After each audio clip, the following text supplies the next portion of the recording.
Okay, the last big bit of demonstration for this model as far as getting it to this place, this point, or this stage I should say, is to take a quick look at some materials. And this is more of a tip. We've really quite covered materials, I think, up to this point in depth, in a way in which you can go out and find your own materials. You can find the materials that you get within SketchUp.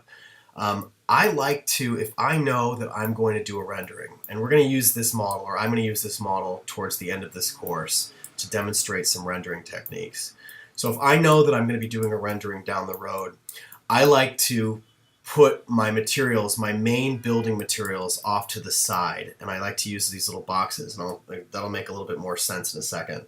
But these materials, some of them are going to need to have different properties applied to them, like shininess or reflectivity, or anything, translucency. So I like to take all of my major main building materials and colors and make these little boxes so that as I'm going through the model, it's really easy to find them, because sometimes it's not as easy to find them in my little materials palette.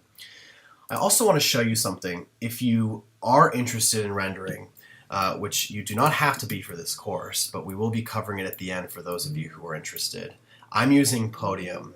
Podium is the rendering engine I find to be the most intuitive, fast, and user-friendly. There's lots of different ones out there. But I also highly, highly recommend this Podium browser. It's another additional thing that you have to unfortunately pay for, but I took the leap a few years ago, and I use it now all the time. It is their own library of different materials and different objects that are either pre-lit or pre-rigged to work exactly how you want them to work. So if I'm going to be looking for materials now, they have much, much, much more of an option and much more of a choice as far as brick, as far as a lot of the really basic materials. And all I have to do, like let's say I want this white brick. When I open up my material browser within this Podium plugin, I can select that, and then I can now drag over, just moving into my model. It's going to give me this box, and it's going to give me that box with the material applied to it in different orientations.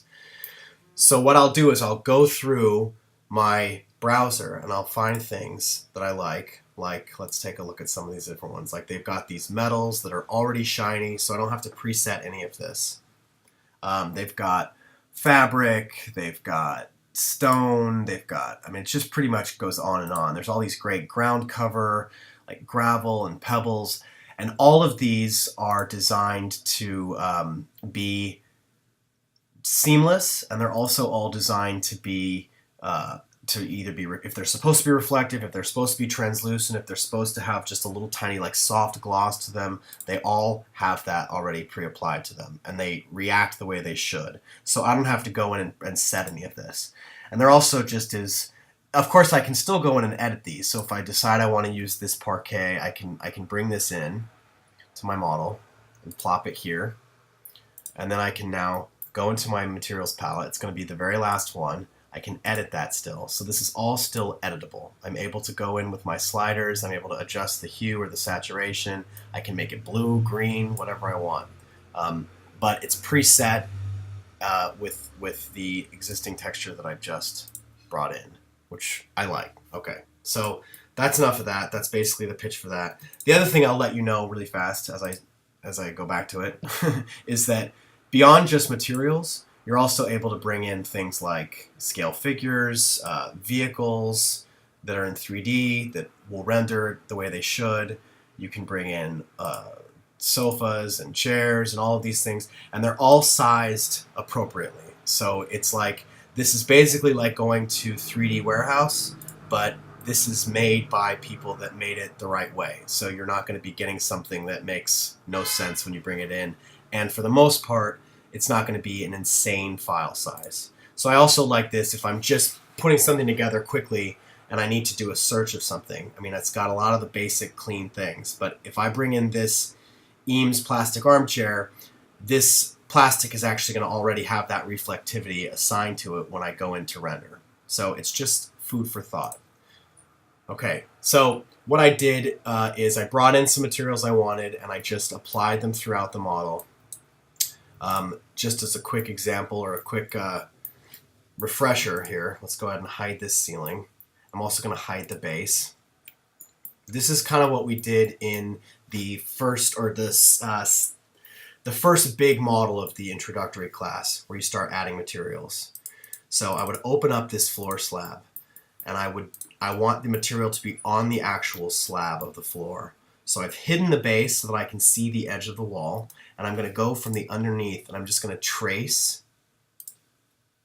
the lines.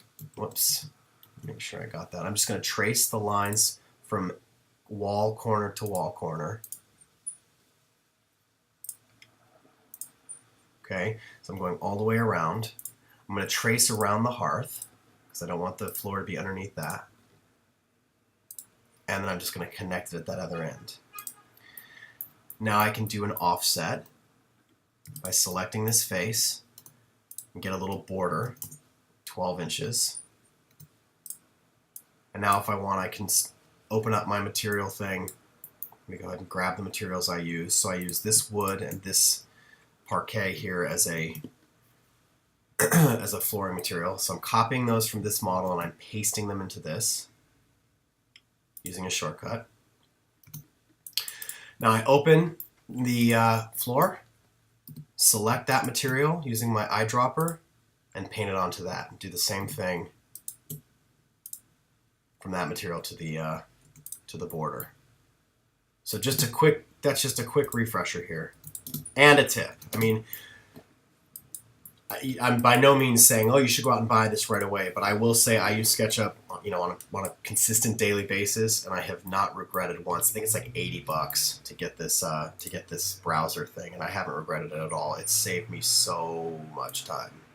So go ahead and just using your own materials, using materials that are already preloaded into SketchUp, however you want to do it, just go ahead and give this model some life by adding materials throughout.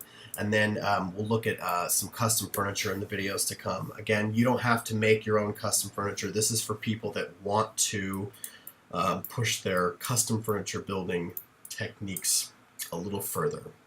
But for now, focus really on just getting this whole model. We've added all of our detail in 3D. Now it's just about making this model come to life by adding some color and texture to it.